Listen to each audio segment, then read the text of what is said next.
90% মসজিদ হচ্ছে আপনার অবৈধ জায়গায় দখল করে বানানো। সুতো দিয়ে। আসসালামু আলাইকুম রহমতুল্লাহি ওয়া বারাকাতুহু। আজকে আমি একটা গুরুত্বপূর্ণ কথা বলবো। বিশেষ করে আমি একটু প্রবাসী ভাইদের উপরে ক্ষোভ ঝাড়বো।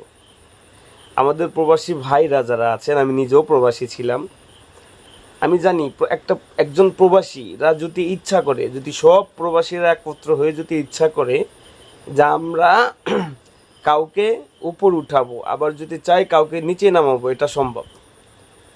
আল্লাহ পাক রব্বুল আলামিন এই ক্ষমতাটুক প্রবাসী ভাইদের দিয়ে দিছেন।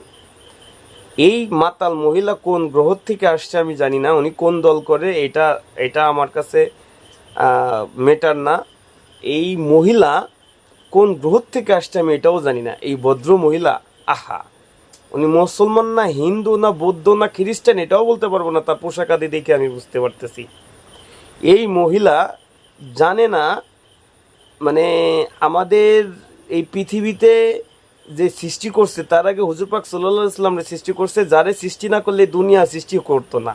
এই দুনিয়া, এই পৃথিবী, আকাশ, জমিন, চন্দ্র, তারা, গাছপালা, পৃথিবীতে যা কিছু আছে সব কিছুর মালিক আল্লাহ তাআলা। এখানে যিনি আমাদের সৃষ্টি করছে, যার নিয়ামত, যার সব কিছু আমরা বহন করতেছি, যার সব কিছু আমরা উপভোগ করতেছি, স্বাদ নিতেছি, তাকেই ভুলে গিয়ে এই মসজিদ বলে অবৈধভাবে অবৈধ জায়গায় রয়েছে। আরে দুনিয়াটাই তো অবৈধ, আল্লাহ তাআলা বৈধতা দিছে দিয়ে আমরা বৈধতা করতেছি। 2 দিনের দুনিয়ায় আইসা তুমি যে মাথায় কাপড় নাই, বুকে উন্না নাই, যেভাবে লেকচার দিতেছো, তুমি তো জাহান্নামে যাবাই, আরো 10 জনে নিয়ে যাবা, অতি নিকটে চলে আইছে কিয়ামত। প্রবাসী ভাই, আপনাদের কাছে আমার একটা রিকোয়েস্ট, এই মহিলার বিরুদ্ধে এরকম লাগেন যাতে ও যেই পদেই থাকুক আর যেখানেই থাকুক, ওর পদত্যাগ করার পর ওর জন্য ফাঁসি কার্যকর করা হয়। কারণ আমাদের ইসলাম ধর্ম নিয়ে যদি কেউ কোনো ধরনের কোনো কথা বলে, আমাদের মসজিদ নিয়ে যদি কেউ কোনো কথা বলে, আমাদের কোরআন নিয়ে যদি কেউ কোনো কথা বলে, আমার আল্লাহকে নিয়ে যদি কেউ কথা বলে, যেই দলেরই হোক না কেন, তার কোনো ছাড় নাই। তার বিরুদ্ধে সকলেই একত্র হইয়া তার বিরুদ্ধে অ্যাকশন নিতে হবে।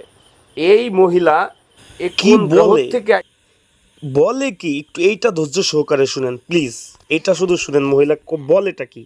ও পাগল হয়েছে না ওর বাপ পাগল হয়েছে না ও 14 গোষ্ঠী পাগল হয়েছে? একটু বলেন। মসজিদ বলে অবৈধ জায়গায় আমি আর কোনো কথা বলবো না। প্রবাসীরা এটার যথাযথভাবে বিচার করা হবে। পুতুল নাচাচ্ছে বা মূল দিয়ে গাধা ঘাটাচ্ছে, সেটা আমাদের একটু খুঁজে বের করা দরকার। 90% মসজিদ হচ্ছে আপনার অবৈধ জায়গায় দখল করে বানানো। এটার খুব ভালো উদাহরণ আমরা এসে অনেকগুলো জায়গায় পাই। তার মধ্যে 60 ফিটে একটা আছে রাস্তার উপরে, তারপরে একটা আছে হচ্ছে এই যে বেড়িবাঁধের ওদিকে, ওখানে একটা গাছ ছিল, গাছের নিচে একটা ঠাকুর ছিল। খুবই গুরুত্বপূর্ণ, আমি জানি, কিন্তু এই কথাগুলো আমার মনে হয় যে এই কথাগুলো তোলা দরকার। অবৈধ জায়গায় অনেকগুলো অসংখ্য মসজিদ বাংলাদেশে আছে, আমাদের এই সুযোগগুলো থাকবে, সেই মসজিদগুলো নিয়ে কখনো কথা ওঠে নাই। কিন্তু অবৈধ একটি মন্দির ভাঙার জন্য জায়গার, এটাকে আবার লজিক্যালি ব্যাখ্যা করা হয়েছে। কাজে আমরা এই ইন্টারিম গভর্নমেন্টের কাছ থেকে আসলে কি পাচ্ছি না, এবং কারা আসলে সুতো দিয়ে পুতুল নাচাচ্ছে বা মূল দিয়ে গাধা ঘাটাচ্ছে, সেটা আমাদের একটু খুঁজে বের করা দরকার। চেনা শত্রু খুবই পজিটিভ জিনিস, অচেনা শত্রুর চেয়ে, বা বন্ধু কিংবা সে শত্রুরূপী বন্ধু, সেগুলো আরো ভয়ঙ্কর। আমরা রোজ দেখতে পাচ্ছি যে সমস্ত ঘটনা ঘটছে, সেই সমস্ত ঘটনাগুলো তো আগেও ঘটতো, এখনো ঘটছে। আগের গুলো একরকম ভাবে প্রোটেক্ট করা হতো, যে কতখানি জানানো হবে, কতখানি জানানো হবে না, কিভাবে জানানো হবে, কিভাবে এটা মিডিয়া এক্সপোজ করবে। আর এখন এগুলোকে একটা কতগুলো খুব ফ্যান্টাস্টিক আমরা শব্দ পেলাম, যে প্রেশার গ্রুপ আসছে, আমরা খুব ভয় পেয়ে গেছি, এখন আমরা আর কথা বলবো না।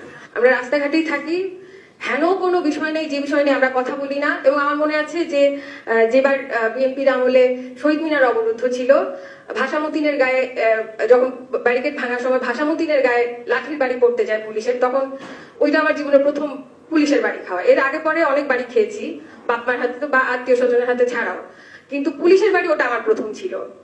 এরপরে আসলে আরো কয়েকবার খেয়েছি যে নিজেকে নিয়ে যে এই যে ঢোলটা পেটালাম, এই ঢোল পেটানোর জন্য সবসময় মিডিয়া ফোকাসড হয়ে থাকতে হয়। এটার একটা সিগনিফিকেন্ট টাইম শিডিউল আছে, এগুলো অনেকেই মেনটেন করেন। এখানে উপস্থিত থাকতে পারেন অথবা নাও থাকতে পারেন, কারণ অসুবিধা হলে আমি খুবই দুঃখিত। কিন্তু এই শিডিউল মেনটেন্স মিডিয়া পিপলদেরকে আমরা এখন দেখছি, আমরা এখন তাদেরকে মেইন পোস্টগুলোতে দেখছি। এটা আমাদের জন্য খুবই দুঃখজনক, কারণ তারা জনগণের নমিনেটেড নন। তারা এখনো পর্যন্ত আমাদের ন্যূনতম কোনো একটি সাধারণ চাওয়াকে পূর্ণ করতে পারেননি।